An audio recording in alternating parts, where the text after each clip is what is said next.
আপনি গত বৃহস্পতিবার আমার দোকানে কেনাকাটা করতে এসে এই জায়গাটা থেকে প্যাকেট করা দুটো 3 পিস আপনি নিয়ে গেছেন।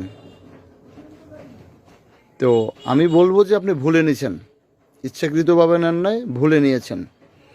আমি আপনার জন্য 3 দিন অপেক্ষা করলাম, বৃহস্পতি, শুক্র, শনি, রবি, আজকে সোমবার হয়ে গেছে, শুক্রবার বাদ দিয়ে দিলাম বন্ধের দিন। তো আপনি এখন পর্যন্ত আপনি আমার 3 পিস দুইটা দোকানে আপনি ব্যাক করেন নাই। সিসি ফুটেজ অলরেডি মোবাইলে কালেক্ট করে ফেলছি। আপনার সম্মান ইজ্জতের দিক তাকাই আমি এখন পর্যন্ত ভিডিওটা ফেসবুকে দেই নাই, কারণ আপনার মুখ ঢাকা থাকলেও আপনার সাথে যে বাচ্চারা ছিল তাদের মুখ খোলা ছিল। আপনার প্রতিবেশীর এই ভিডিও দেখলে আপনি অবশ্যই বুঝবে যে এই 3 পিস অমুক দোকান থেকে আপনি চুরি করে আনছেন। আপনার ইজ্জতের দিকে তাকাই আমি এখন পর্যন্ত ফেসবুকে ভিডিওটা দেই নাই। আমি ভাবছি আপনি দিয়া যাবেন।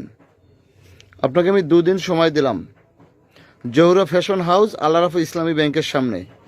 যদি 2 দিনের মধ্যে আপনি আমার 3 পিস দুটো ব্যাক না করেন, তাহলে আমি আপনার এই ভিডিও বলতে যেই 3 পিস আপনি নিয়ে গেছেন, সেই 3 পিস যে নিয়ে যাওয়ার যে ভিডিও আমি সোশ্যাল মিডিয়ায় দিতে বাধ্য হব।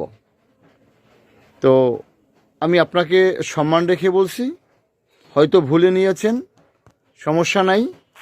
আপনি দয়া করে আমার 3 পিস আপনি না আসেন, কারো দিয়ে পাঠিয়ে দেন। আর কোন দোকান থেকে নিয়েছেন সেটা আপনার অবশ্যই মনে আছে। তো আমি কারো ইজ্জতের উপরে আঘাত দিতে চাই না। যদি আপনি আমার 3 পিস আমার দোকানে না পাঠাই দেন, 3 পিস তো দিতেই হবে। বললাম না যে আপনার মুখ বাঁধা থাকলে আপনার সাথে যে বাচ্চারা ছিল, মেয়েরা ছিল, তাদের মুখ খোলা ছিল। আপনার প্রতিবেশী কেউ না কেউ তাদেরকে অবশ্যই চিনবে। তো সেদিকে আমি যেতে চাচ্ছি না। আমি আপনাকে 2 দিন সময় দিলাম, আপনাকে শ্রদ্ধা রেখে বলছি, হয়তো ভুলে নিয়ে গেছেন, সাথে বাচ্চারা ছিল। এই জায়গা থেকে আপনি নিছেন, এই জায়গা থেকে ব্যাগে প্যাকেট করা ছিল, অন্য কাস্টমারের দিব, সে একটু পরে নিবে, কিন্তু আপনি ভুলে নিয়ে নিয়েছেন, ওটা আমি ভুলই ধরলাম। আপনি দয়া করে আমার 3 পিস দুটো দোকানে পাঠিয়ে দিন। আমি চাচ্ছি না যে আমার আপনার এই 3 পিস নেওয়ার ভিডিওটা ফেসবুকে আসুক, তারপর আপনার পাড়া প্রতিবেশী আপনাকে ছোট করুক। আপনাকে আমি সামাজিকভাবে ছোট করতে চাচ্ছি না।